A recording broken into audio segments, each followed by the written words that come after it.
Hi everyone, magandang umaga, hapon, gabi sa inyong lahat na maligayang Pasko rin sa ating lahat. This is Wills Rams Noifi. This is my very first vlog here in YouTube. Ang mga vlogs ko dito ay iba't iba, ay magiging iba't iba.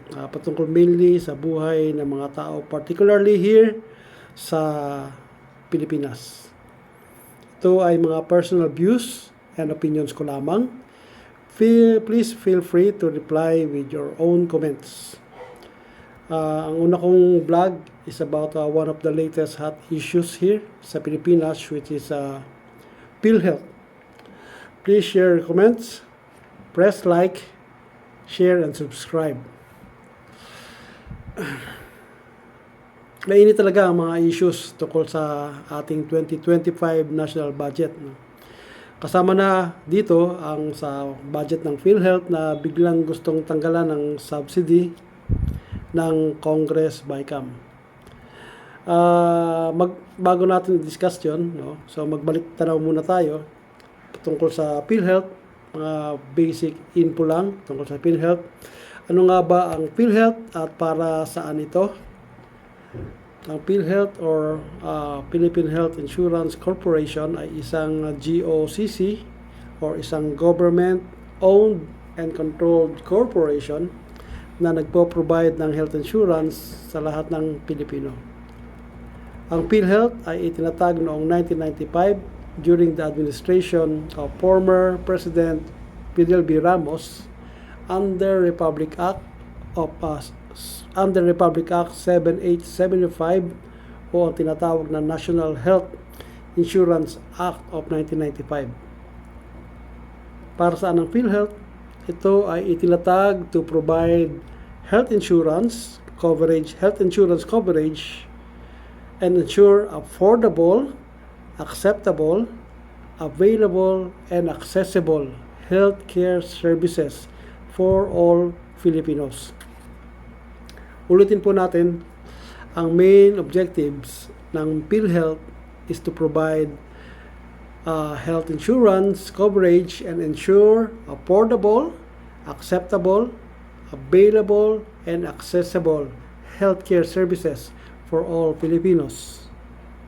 Isa pa sa mga importanteng functions din ng PhilHealth is para ang healthy members will also contribute and help pay for the medical expenses ng mga indigents or those who cannot pay ang kanilang medical bills.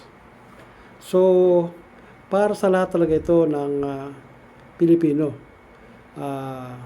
Pinagsama-sama ang pondo ng PhilHealth para matugunan ang pangangailangan medical ng lahat ng Pilipino.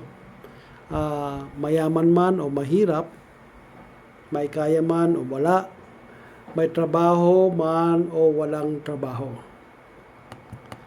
Saan ba kinukuha ang pondo ng PhilHealth? Galing ito sa contributions ng mga PhilHealth members, karamihan mga employees at meron din namang mga voluntary. Ito yung kinakaltas sa sweldo ng mga employees kada buwan at dinadagdagan din ito ng employers nila.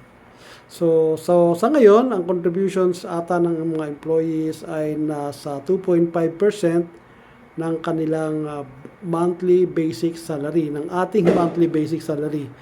At ito ay tinutumbasan din ng mga employers natin ng the same amount. So pag pinagsama, lumalabas na ang contribution ng employee sa PhilHealth ay 5% ng kanyang monthly basic salary. So 2.5 sa kanya, 2.5% sa kanya, tutumbasan din ang 2.5% ng employer. So yun ang kanyang monthly premium. Ang isa rin pinanggagalingan ng pondo ng PhilHealth ay ang subsidy ng national government.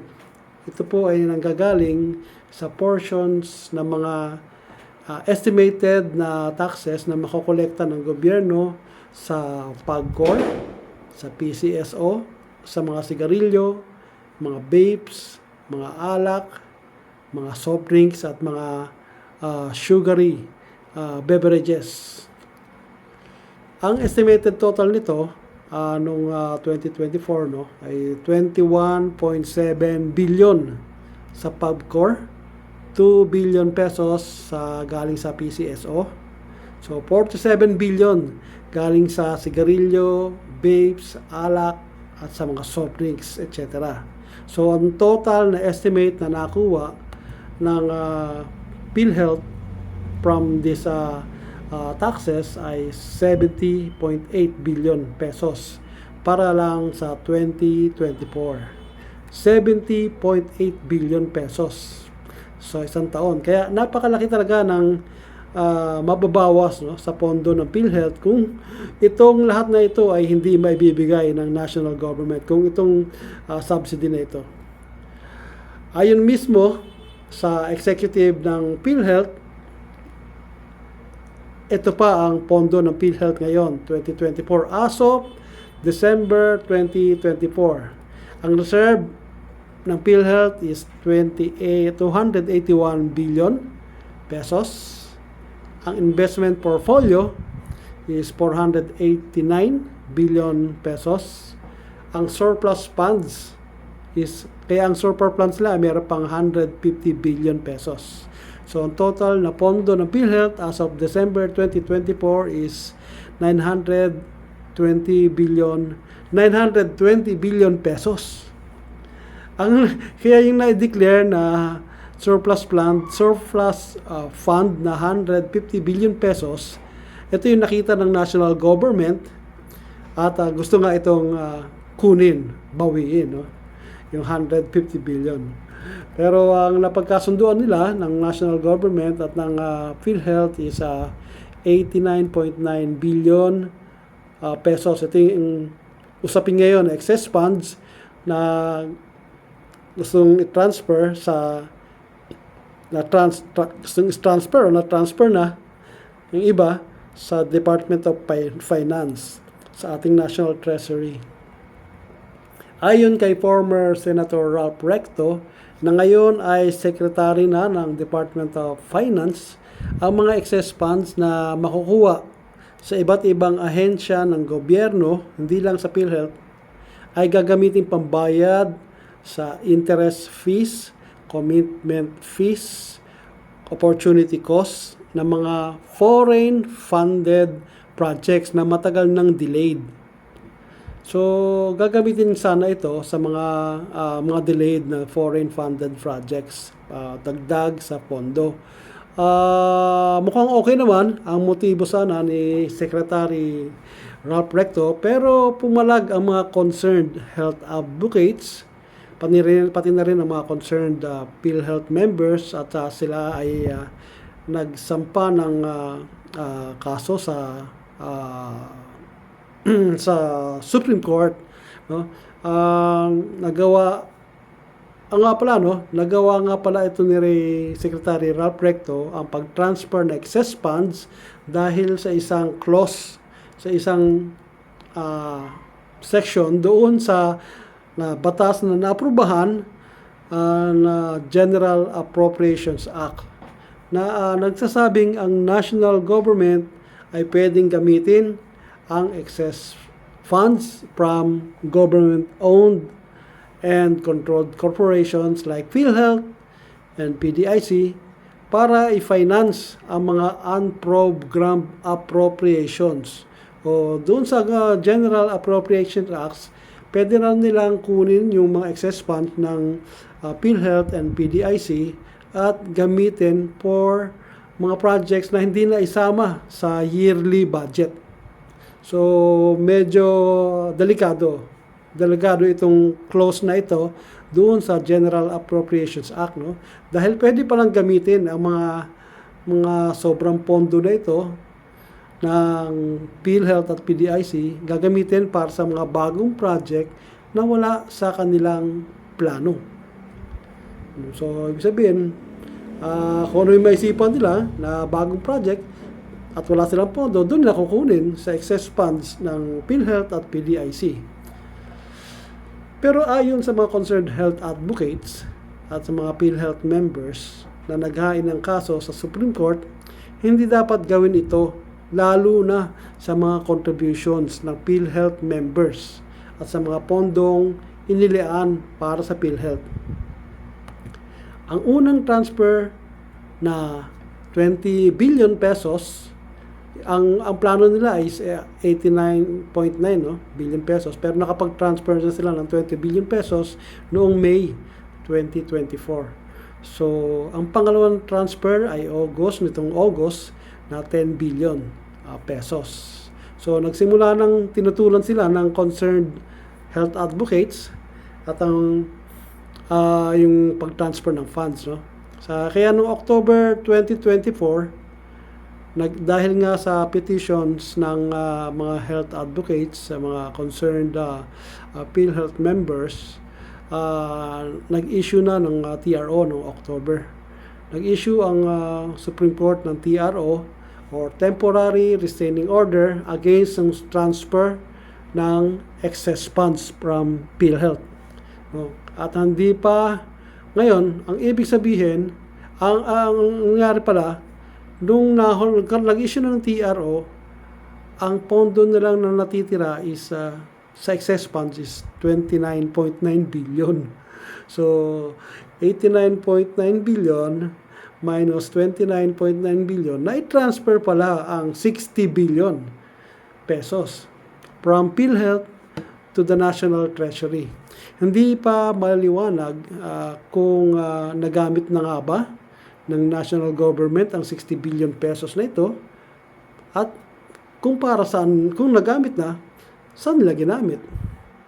Ang laki pala ng funds, no? Surplus funds ng PhilHealth, 150 billion pesos. Pero para sa mga members ng PhilHealth, hindi maramdaman ng mga members ang sobrang pondong ito na dapat ay ginagamit upang ang serbisyo ng mga members ay ma-improve. 150 billion. Hindi ito 150 million, 150 billion pesos. No? So pero marami sa mga members ang nagsasabi na masyadong maliit ang benepisyong natatanggap nila galing sa PhilHealth. Samantalang napakalaki ng surplus funds nito, 150 billion. Bakit nga ba tinitipid ng PhilHealth ang benepisyo ng mga members? Saan nila nilalaan yung mga surplus nilang yun? Para sa akin lang, sa laki ng surplus funds na ito ng PhilHealth, pwede nang isubsidize ng PhilHealth ang at least 50% na gastos ng lahat ng mga active members ng PhilHealth sa kanilang hospital bills, no? Kanilang mga confinement, check-up, dapat at least 50% sagot na ng PhilHealth, pati yung mga binabayad sa mga doktor. At sa mga members naman na nagretiro na or naging PWD, hindi na makapagtrabaho, dapat sa laki ng pondong ito, 100% subsidized na ng PhilHealth ang lahat ng kanilang medical expenses. Sa ibang mga developed na bansa, no? At least one, no? Canada, no?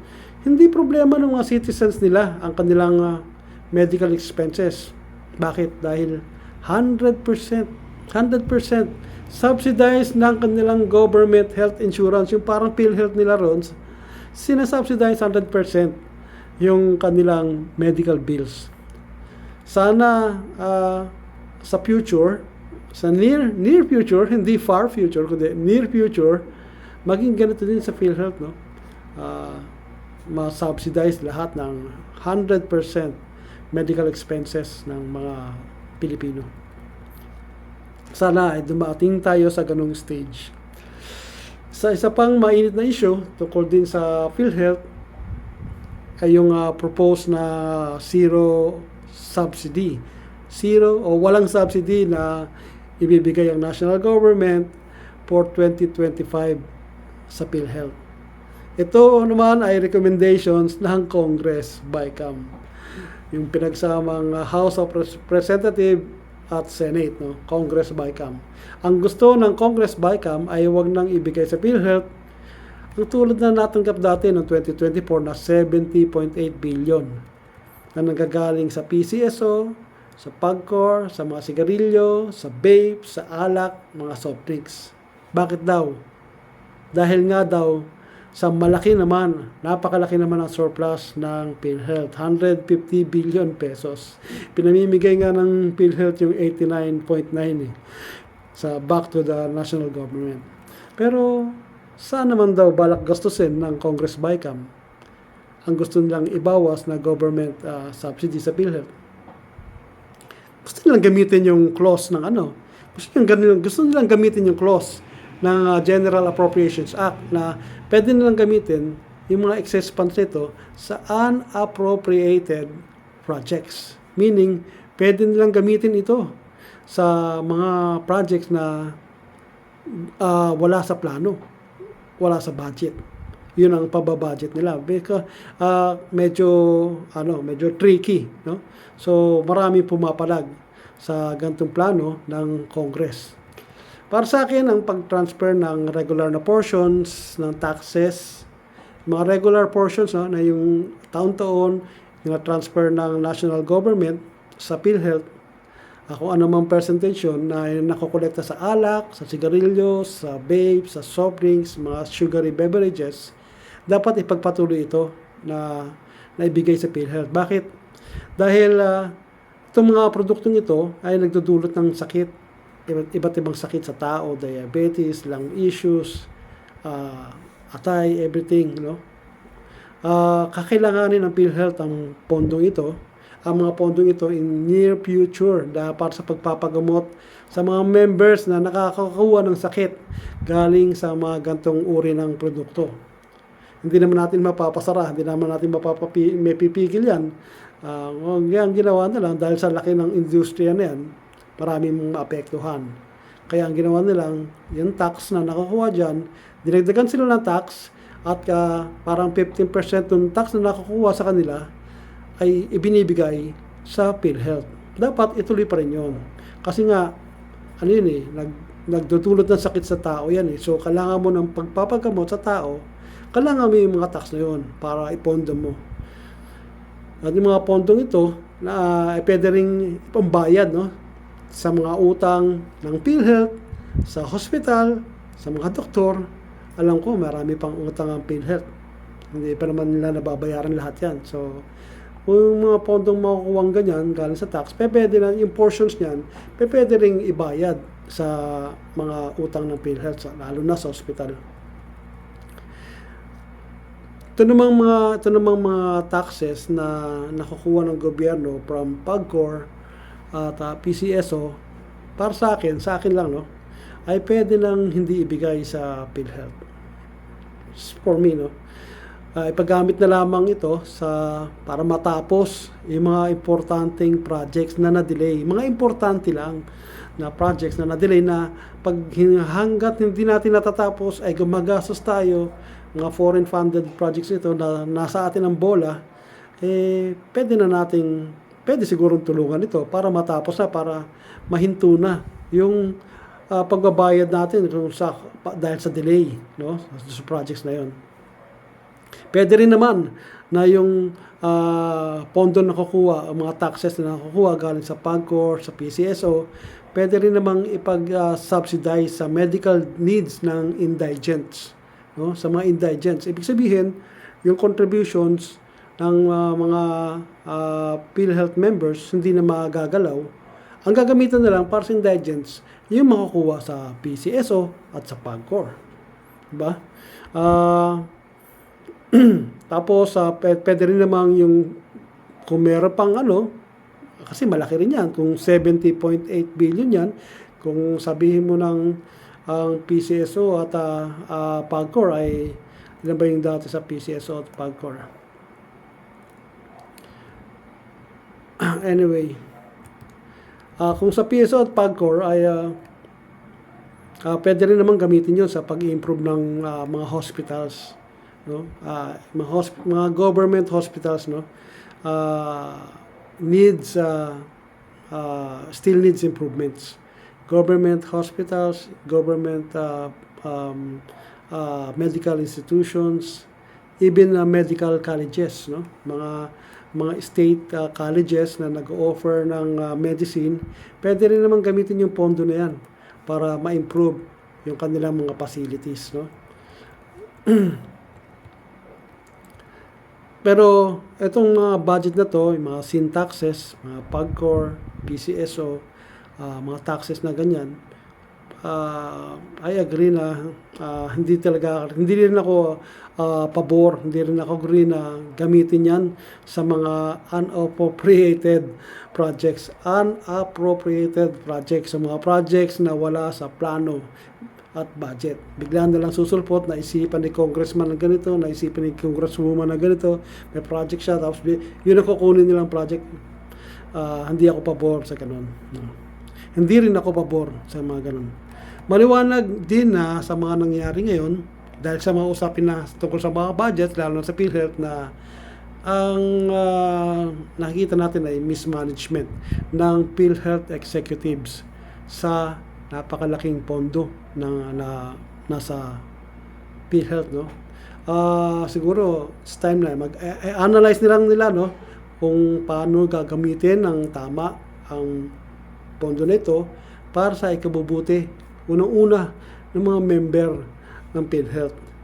At and also dun sa mga indigent, no, mga indigent members. Para sa akin, mabuti pa na kung sakaling hindi nyo na may ma-manage, hindi nila ma-upgrade sa laki ng pondong ito, hindi nila ma-upgrade ang services ng PhilHealth, maganda siguro palitan na yung mga nagdi-decide na executive dyan sa PhilHealth. Napansin ko rin, no, ito na napansin ko lately, yung last few weeks, no, tungkol dito sa PhilHealth, nakatuon ng PhilHealth at DOH sa budgets para sa 2025 kasi yun ang hot issue, budget, no. Para sa PhilHealth members o sa anumang klase ng health programs. Sana naman mapagtuunan din ng PhilHealth at ng DOH ang sickness prevention. Sickness prevention sa pamamagitan ng health information drives. So, sabi nga, prevention is better than cure. Libre naman ngayon. Ngayon, libre na ang information drive, no, using various social media. Ang dami social media, Facebook, YouTube, TikTok, Instagram. Pwede naman, libre naman mo-post dyan. Meron nga akong sinusubaybayan na 4 na Pinoy na medical bloggers. Lagi kong sine-check yung mga post nila, especially doon sa YouTube, no.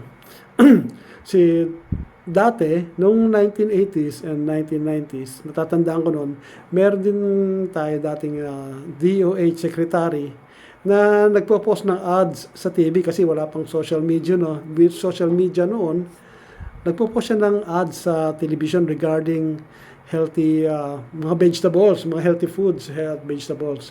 Si Juan Clavier. Sana, yung mga mambabatas ngayon, I hope, no, yung mga mambabatas natin ngayon, hilingin din sa mainstream media sa pamamagitan ng isang batas na maglaan ng kahit 1 minuto sa umaga, 1 minuto sa tanghali, 1 minuto sa hapon, 1 minuto sa gabi para sa health information drive. Maaaring makatulong ito sa sickness prevention at sa pag-improve ng health ng lahat ng Pilipino, no? Mabalik yung health information drive.